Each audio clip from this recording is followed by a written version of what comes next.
Hello guys, today we are reacting to a YouTuber called Anna Loren, who I have discovered recently, and I think she's going to be an up-and-coming YouTuber who I think will be very popular in the near future. Anna's very good for describing female fragrances as well as a lot of unisex fragrances. I've learned a lot from her as somebody who is absolutely useless with female fragrances and female people in general. This is a great channel. I think she really knows her stuff. She does reviewing very well. She's very fun and engaging to watch. She's got a great personality. I don't know why she's not more popular. I think she's gotten a lot of subscribers. She's only started doing fragrance videos about a year ago. So hopefully you guys will be able to discover her through this video, learn more about her, and go subscribe to her channel. We're going to watch her video titled today, Top Sexiest Fragrances for Men, My Favorite Fragrances on a Man. This is one of her few men's fragrance videos on her channel, so hopefully if that video gets enough love, she'll do more videos. So we're going to watch that. I'm not going to show you the entire video. I'll leave a link to the original clip in the description down below. I'm just going to kind of cut and jump between different parts that she's talking about. Let's get started.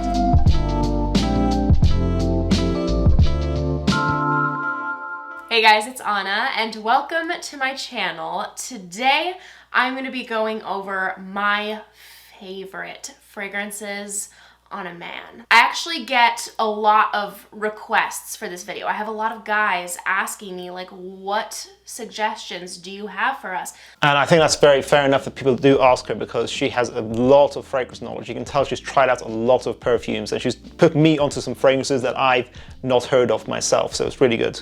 Listen, I am a unisex fragrance gal, so 99% of my videos will include fragrances that smell amazing on a man as well. So yeah guys, check her out. Even if she doesn't do men's fragrances specifically, it's a good channel. So I'm gonna start with Tom Ford himself. Ebene Fume. This is the truest, most authentic Palo Santo fragrance I have ever smelled. So if you enjoy the note of Palo Santo, there's a blast of that in here. So Palo Santo is the type of wood that is native to South American trees, and it is described as a subtle, sweet and woody scent that has mouth-watering hints of citrus. This aroma, which traditionally symbolizes a cleansing of negative energy, is bound to bring you serenity. I thought the woody notes in Ebene Fume were a bit smoky in general. Let's see what she says. Palo Santo and a smoky incense is front and center, the main notes that I get in here. It is very dry, woody. It's spicy, peppery. It has a leather note in here.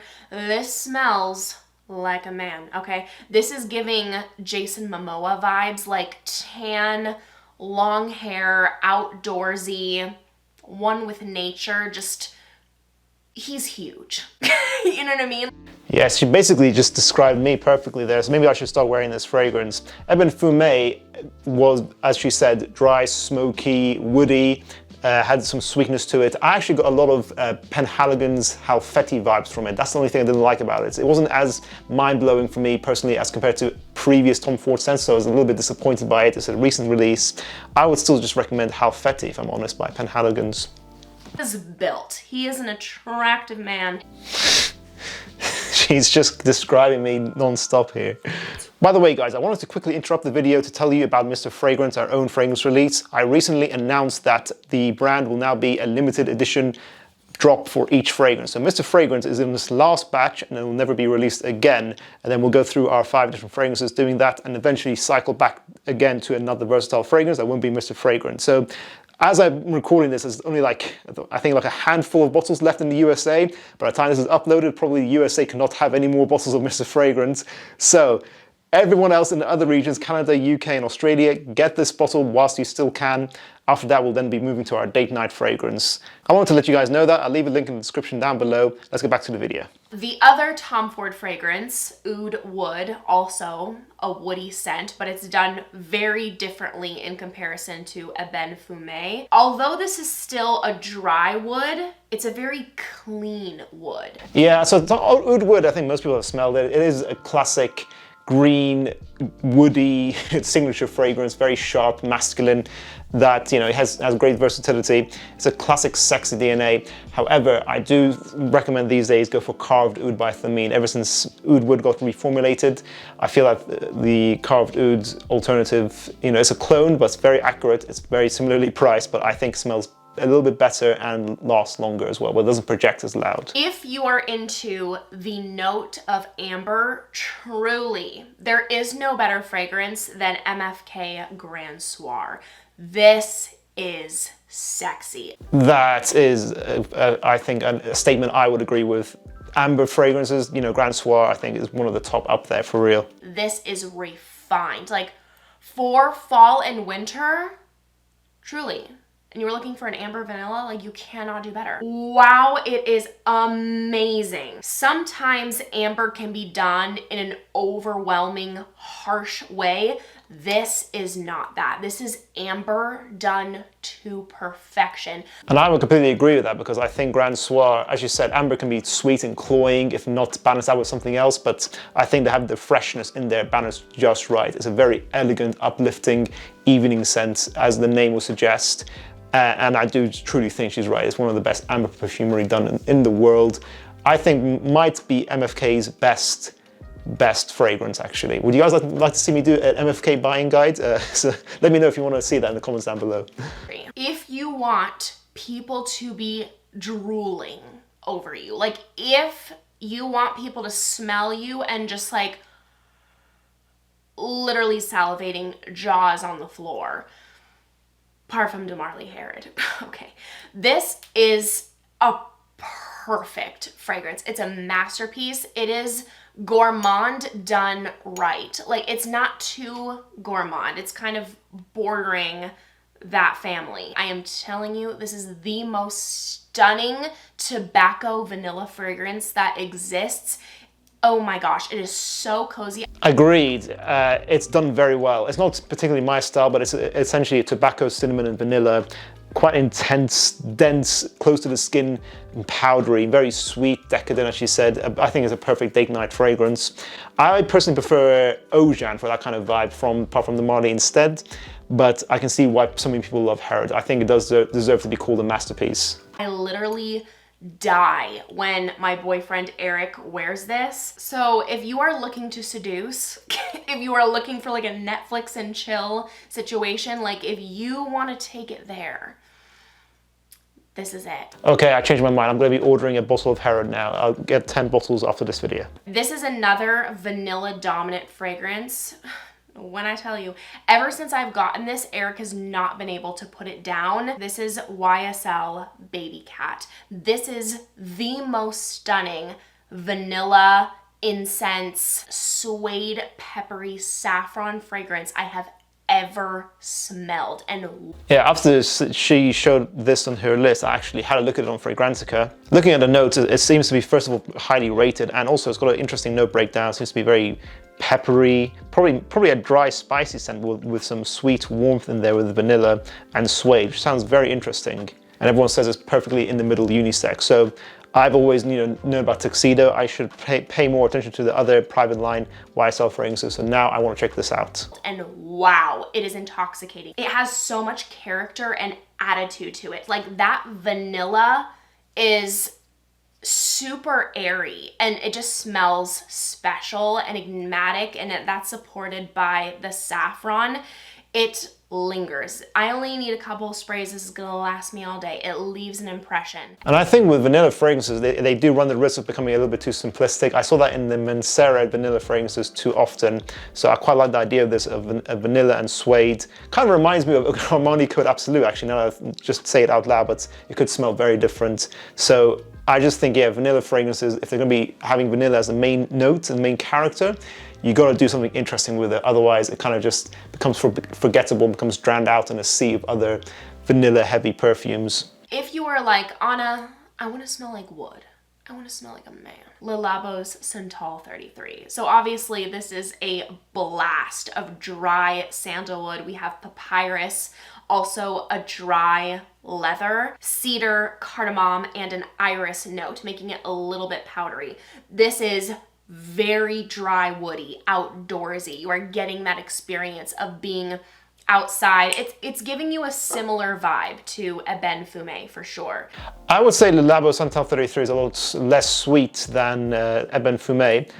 However, the thing I don't like about Santal 33 is, as you said, it's dry woody, and it's not the sandalwood that gets to me, it's the Virginian cedarwood, which creates this pencil shavings effect to a fragrance. I actually have it here. Yeah, so I've got Virginian cedarwood here, and as soon as you smell this, it definitely reminds you of that dryness, that intensity that Santal 33 gives off, which I just find too much. I find it actually sickening to wear this fragrance. I have a bottle of it. I've been trying to, you know, give it a chance many times, but I just can't get into Santal 33. I'm personally not a fan, but I can see, you know, it has a cult following, so, you know, I respect other people's opinions. This has more elements added to it, and I would say this is going to be more true to your dry outdoorsy wood scent, and this has a little bit more going on to it. I kind of feel like Santal 33 is a perfect signature for like a hipster guy with a flannel shirt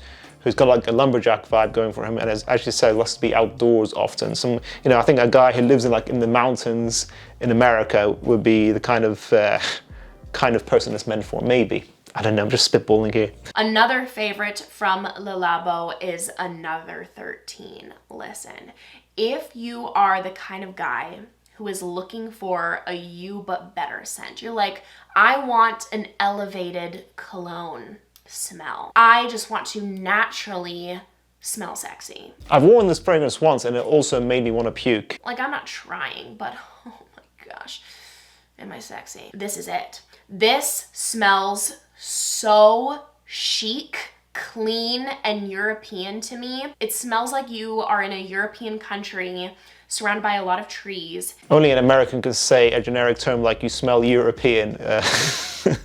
Yeah, I mean, what does that mean? There's so many different countries in Europe. It's just rained, and then you're getting the undertone of a sexy man's cologne.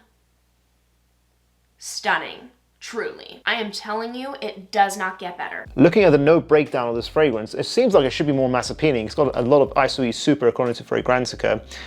It's very dry, apparently very musky according to the main accords.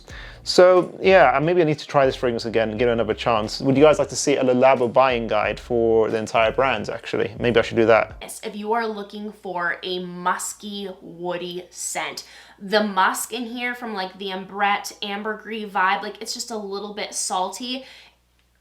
It's going to smell like you just have the most sexual, amazing smelling skin on the planet. Okay, she sold me. I will try it again, guys. If you want to smell cozy, comforting, approachable, like, oh my gosh, he is such a sweet guy. Get this, Liis Bo. You're just gonna smell like a sweet guy wearing this. Sounds like you're gonna get friend zoned with this fragrance. No, I'm kidding. Let's hear what she says. It's like, this is something a gentleman would wear. Down to earth, he's charismatic, has no ego. Like, he's just a delight to be around. Like, I can't wear this fragrance then. This is just not me. You want to be around this person all the time, and they just feel like home. You can be your true self with them. Ultra likable woody vanilla scent, and it's a very unique woody vanilla because we have a note of sequoia in here. It also has cedar, gaiac wood, a touch of a dry tobacco. In fairness, that sounds really nice. Woody vanilla fragrances are always a hit, I think, so that is something I would want to check out. My other favorite tobacco fragrance, it's Parfum de Marly Herod, and this, Maison Margiela's Jazz Club. The name says it all, truly. Like, the replica line truly creates places and moments in time and puts them in a bottle. In our Maison Margiela buying guide, I did say Jazz Club I do think is the best fragrance in the brand. And I think it just does that boozy DNA really nicely. It's balanced, spicy. Not the best performance, but it's just a very sexy, warm and inviting scent. And I think they actually said the scenario they got it here perfectly. It does remind you of like a nice evening lounge, a nice jazz club. This is a must-have fragrance to pair with a dark outfit. You are just going to smell educated, smooth. You're a smooth talker. I know you are. Okay, I completely agree with her here. I think she's done it very much justice with that description. Next up, I have to recommend BDK Gris Charnel. And when I tell you this is one of my most complimented scents ever. Like, it's crazy. I think it's fair enough that she could put it on this list. I smelled Gris Charnel because it kept getting hyped all over the time. I went to a department store and tried both the Eau de Parfum and the Extrait. And yeah, Gris Charnel is sexy. It is cardamom, fig, and sandalwood from what I remember, and it's very beautifully done. I just think that this could be someone's like really sexy signature DNA. If you want a signature scent where you just want to be sexy, something nice and versatile, the Eau de Parfum is more versatile. The Extrait is less versatile but more intense, probably more of an evening scent, but it's longer lasting.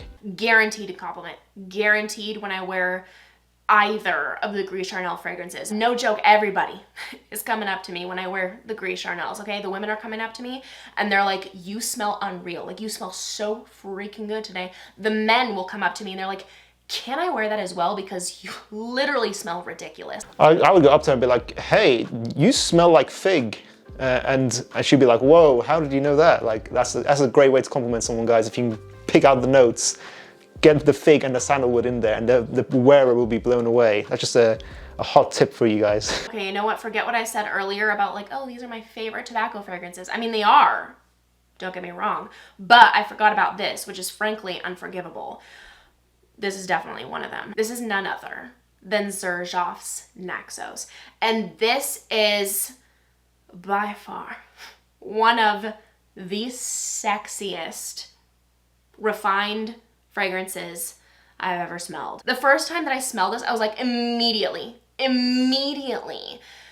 need to get this for Eric. Like, there will be no discussion. Xerjoff Naxos, most people know that it is a masterpiece. It is the best tobacco fragrance out there on the market. Elegance in the bottle, truly, truly elegant. You need to be dressed up for Xerjoff Naxos, otherwise you won't be able to rock it, do it justice. Lavender, honey, and tobacco. Perfectly balanced tobacco scent. And lastly, but certainly not least, is Initio's Oud for Greatness.